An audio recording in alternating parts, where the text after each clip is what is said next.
Lecture de la lettre aux Hébreux. Tout grand prêtre est pris parmi les hommes. Il est établi pour intervenir en faveur des hommes dans les relations avec Dieu.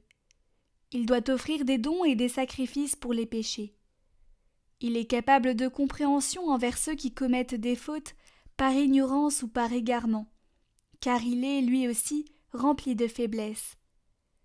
Et à cause de cette faiblesse, il doit offrir des sacrifices pour ses propres péchés, comme pour ceux du peuple. On ne s'attribue pas cet honneur à soi-même, on est appelé par Dieu, comme à Aaron. Il en est bien ainsi pour le Christ. Il ne s'est pas donné à lui-même la gloire de devenir grand prêtre.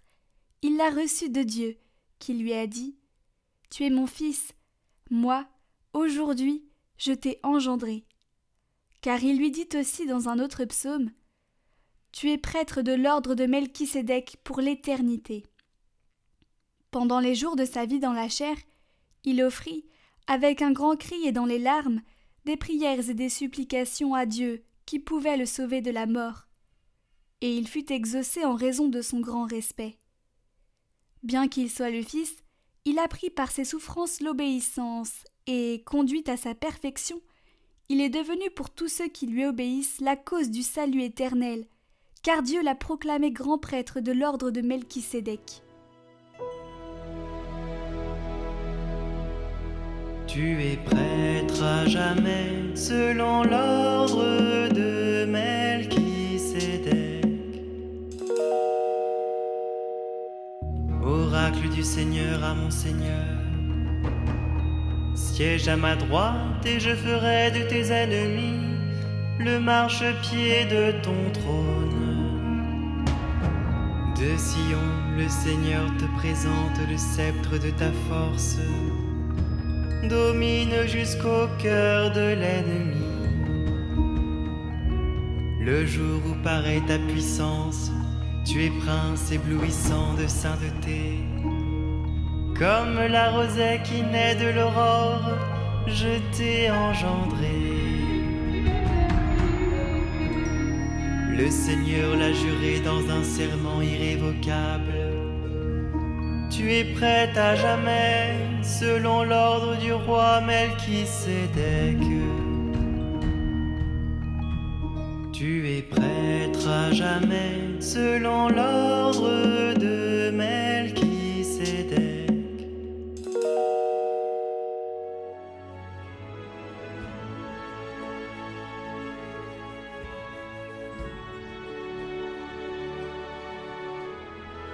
Évangile de Jésus-Christ selon saint Marc.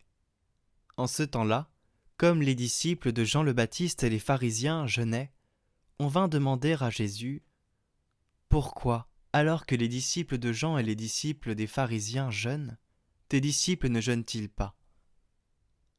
Jésus leur dit « Les invités de la noce pourraient-ils jeûner pendant que l'époux est avec eux ? Tant qu'ils ont l'époux avec eux, ils ne peuvent pas jeûner. Mais des jours viendront où l'époux leur sera enlevé. Alors, ce jour-là, ils jeûneront. Personne ne raccommode un vieux vêtement avec une pièce d'étoffe neuve. Autrement, le morceau neuf ajouté tire sur le vieux tissu et la déchirure s'agrandit. Ou encore, personne ne met du vin nouveau dans de vieilles outres. Car alors, le vin fera éclater les outres, et l'on perd à la fois le vin et les outres. À vin nouveau, outre neuve.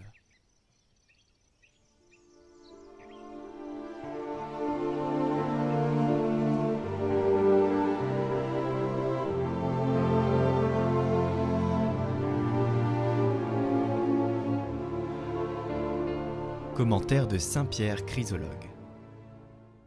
Pourquoi jeûnons-nous et non pas tes disciples ? Pourquoi ? Parce que pour vous, le jeûne est une affaire de loi. Ce n'est pas un don spontané. En lui-même, le jeûne n'a pas de valeur. Ce qui compte, c'est le désir de celui qui jeûne. Quel profit pensez-vous tirer de votre jeûne si vous jeûnez contraint et forcé par une loi ? Le jeûne est une charrue merveilleuse pour labourer le champ de la sainteté. Mais les disciples du Christ sont placés d'emblée au cœur même du champ, déjà mûr de la sainteté. il mange le pain de la récolte nouvelle. Comment serait-il obligé de pratiquer des jeûnes désormais périmés? Les amis de l'époux peuvent-ils jeûner pendant que l'époux est avec eux? Celui qui se marie se livre tout entier à la joie et prend part au banquet.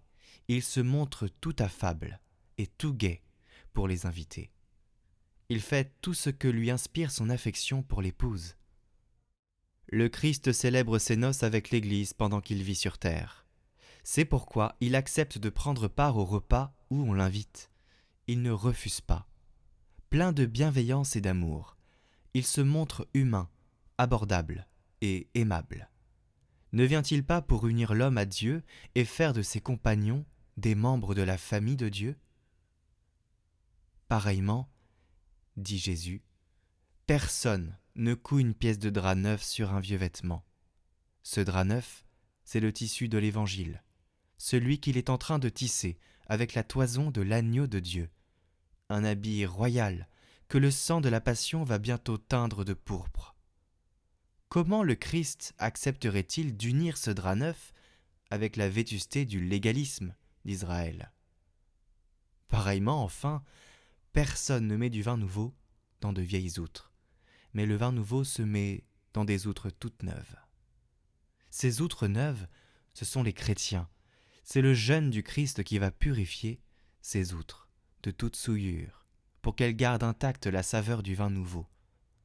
Le chrétien devient ainsi l'outre neuve, prête à recevoir le vin nouveau, le vin des noces du Fils, foulé au pressoir de la croix.